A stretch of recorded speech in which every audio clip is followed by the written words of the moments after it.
Stainless steel-bodied cars. Is it clever marketing or genius engineering? The Cybertruck wasn't the first, and neither was the DMC DeLorean. Not many people know this, but Ford tried it too. GM, Maserati, and Porsche also tried it in their own ways. But there's a reason why most car makers today steer far, far away from stainless steel. Today we'll look at why stainless steel cars are impractical, why it's a repair and insurance nightmare, and why Elon Musk was wrong. And hang tight to the end to see how the Cybertruck will be a danger on American roads.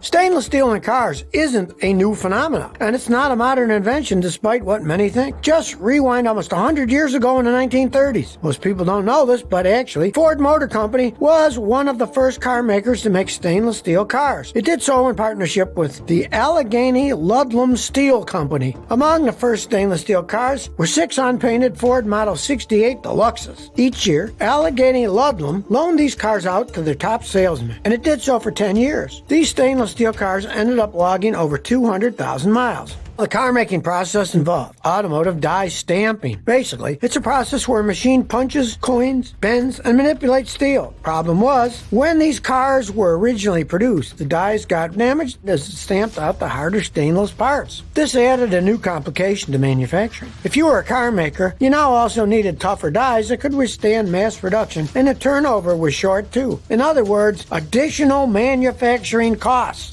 But Ford didn't completely leave its stainless steel cars in the 1930s. Fast forward 30 years later to the 1960s, and Ford was working again with Allegheny Ludlam Steel Company to produce 2 stainless steel Ford Thunderbirds. This time they went for a brushed finish. Throughout the 1950s to the 1970s, other companies like GM and Maserati also tried their hand at incorporating stainless steel in their vehicles. Their creations weren't about entire stainless steel cars, but they focused more on individual stainless steel car parts. I'm talking about things like roofs, hubcaps, windscreen pillars, and so forth. For example, the 1957 to 58 Cadillac Eldorado Brougham had a stainless steel roof. So did the Maserati Boris that were made from 1971 to 1978. Then came 1981 and outzoomed the DMC DeLorean. Thanks in part to Marty McFly, the stainless steel car became an iconic cultural phenomenon, and it remains so even down to this day. From the very beginning, the DeLorean was conceived as a stainless steel panel dual wing door design. I'm talking 304 grade stainless steel, which, funny enough, is the exact same kind of stainless steel you have in your kitchen appliances. The DeLorean's front and rear fenders, gull wing doors, hood, and roof T-panels were all made out of stainless steel. The stainless steel doors and body panels were bolted into place. But here's an interesting thing. Stainless steel is notorious for its extra weight, but the DeLorean weighed in at around 2,800 pounds. Reason is, the DeLorean wasn't actually 100% stainless steel. For the DMC DeLorean, the die issue that had plagued car makers of the past was no longer an issue. That's because the DeLorean's body was brushed stainless steel. But while that one issue was solved, others arose. Namely, the DeLorean gained itself a reputation for not delivering the power and performance that consumer expected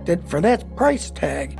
But let's fast forward to today. If you're wondering why we really don't see more stainless steel cars on the road right now, well, there's an actual reason why car makers avoid it like the plague. If your first guess is consumers' annoyance with the reflective glare and fingerprints, well, that's a definite downside. But actually, there's much greater reasons why stainless steel is impractical in cars. First and foremost, stainless steel is expensive, and it's not easy to work with either. The individual stainless steel parts for the car makers tried out in the past were at their core very simple and flat, with the exception of the Porsche Cayman, that is. Stainless steel is also challenging to weld compared to other types of steel, like mild steel, for example. Even DMC acknowledged the challenges of stainless steel. According to the company, the body panels of the DeLorean would never be repaired. If or when the body panels were damaged, they'd need to be completely replaced. And remember, it's not cheap to replace the whole part instead of repairing it.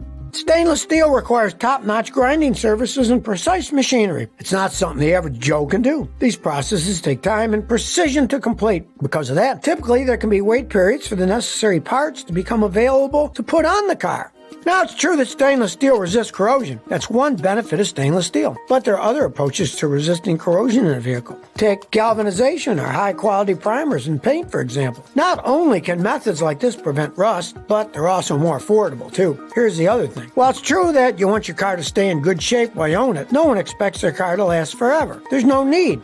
Getting insurance companies to cover the cost to repair stainless steel is no walk in the park. Even if the insurance company does agree to help cover the cost, you still have to deal with a long wait line to get those parts anyway. The reason behind the exhausting delay with Tesla Cybertruck was largely due to production difficulties around its proprietary stainless steel. The futuristic tough truck was originally unveiled more than 4 years ago in 2019, and it consistently fell behind schedule. Not many people know this, but the Tesla Cybertruck is made from a stainless steel alloy that was developed by SpaceX. It's called ultra-hard 30X cold-rolled stainless steel. To develop the Cybertruck's custom exterior, Tesla partnered with Aperam, a steelmaker in Luxembourg. The Cybertruck's panels are absurdly thick, 3 millimeters to be exact, and they're unusually stiff.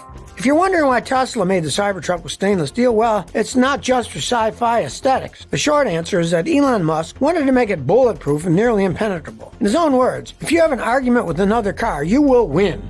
But there have been trade-offs to using stainless steel. Stainless steel isn't cheap. It's also less malleable and heavier in weight compared to other more traditional materials. According to reports, the Cybertruck stainless steel is made in coils. Pretty much, think of giant rolls of toilet paper, except instead of toilet paper, it's super stiff metal. Because of this, the metal tends to curve and attempts to return to its previous coil shape even after it's been flattened. That's called metal memory. The Cybertruck's ultra-stiff stainless steel also happens to be ultra-hard to bend and manipulate. Even Elon Musk himself bragged that conventional auto presses, which exert tons of force, can't even shape Tesla's stainless steel because it's too thick and too hard. That's why Tesla has to laser cut and bend the pieces into shape. Plus, Elon Musk himself noted another problem with the Cybertruck stainless steel. That was evident in a leaked email. Apparently, because the Cybertruck is made in bright metal with mostly straight edges, any dimensional variation shows up like a sore thumb. There's also the problem of panel gaps. The stainless steel body makes it difficult for Tesla to align its panels. Funny enough, Tesla cars are already notorious for lack of build quality. I'm talking about panel gaps and alignment issues, which to this day Tesla hasn't resolved. So, it's ironic that Tesla wanted to make its own job even harder by using a metal that's inherently challenging to work with. All of this is to say, the stainless steel in the Cybertruck has been a production nightmare. Believe it or not, Elon Musk himself lamented, "We dug our own grave with the Cybertruck." Some critics even cited the Cybertruck as a major step backwards for Tesla, despite its overall progress and approach to car making. Elon Musk himself estimated some 12 to 18 months of blood, sweat, and tears. He also forecast that Tesla likely won't reach an annualized production rate of 250,000 Cybertrucks until sometime in 2025, and even that looks unlikely now. Tesla didn't learn much from the DeLorean. The DeLorean may be a cult classic now, but back in the day, it faced tons of production issues too, also because of its stainless steel body and panel alignment. Sadly, that company only made 9,000 units. Anyway, the cost of the Cybertruck shouldn't be a huge surprise, especially when you consider its production issues and high cost of the metal. The base rear-wheel drive version starts at $60,990. The all-wheel drive will start at $79,990, and the topmost trim, with Tesla's calling the Cyber Beast model, begins at $99,990. Don't get me wrong, the Cybertruck stainless steel is supposedly resistant to all types of nicks, scratches, and damages. But aside from production issues, later after consumers buy a Cybertruck, they'll face other issues, namely, if and when the Cybertruck does get dented or any of its panels break, then repairing it will be yet another new nightmare. But there's a third nightmare which hasn't crossed many people's minds. But I bet you the first time we'll hear of a Cybertruck collision or car crash, it will become a public concern. Cybertruck being bulletproof and all that may provide ease of mind to the driver and passengers. After all, Musk himself said that the apocalypse can happen at any moment. And if so, the Cybertruck will provide the best in apocalyptic technology. And that may be all true, but until then, we have the real world to contend with. And when it comes to real world safety of the Cybertruck on the road, the reality is a much different story. You see, here's the thing about the Cybertruck. If you're driving inside of one, you're going to feel fairly well protected. But if you happen to be a pedestrian, cyclist, motorcyclist, or even another driver on the road next to a Cybertruck, you won't feel so safe. The Cybertruck is a stainless steel beast of a vehicle. It's huge and super heavy. Tesla's reported its Halo all-wheel Cyber Beast weighs a whopping 6,843 pounds. To put it in perspective, a typical gas-powered full-size pickup truck like the F-150 weighs 4,100 to 5,700 pounds. And the average passenger car can weigh around 4,000 pounds. And that's for a large car. Smaller cars can weigh 2,500 pounds. As you can imagine, if a Cybertruck were to collide with any of these vehicles, you can guess which vehicle will come out on top. Literally. The Cybertruck also has a high hood and bumper. So if you're a pedestrian who happens to be crossing the street when a Cybertruck comes barreling down the road, let's just say it won't be pretty. If you look at Europe, you'll see the typical European hatchback is designed so that if a pedestrian is hit, they'd fall onto the hood. The hood itself in these vehicles is also made to deform and absorb the impact of a pedestrian's head. To make these vehicles as pedestrian safe as possible, their hoods are usually made from lighter, less dense materials like aluminum. But this isn't the case for the Cybertruck. And that's why you won't find a Cybertruck in Europe anytime soon. The Cybertruck can, however, be sold in the US, Canada, and Mexico because North America follows different classifications of trucks. Now, I'm not saying that Tesla doesn't care about pedestrian safety. After all, Tesla designed its Model 3 with the safety detection system, and it designed a hood that actually lifts to reduce any impact force in the event of a frontal collision with a pedestrian.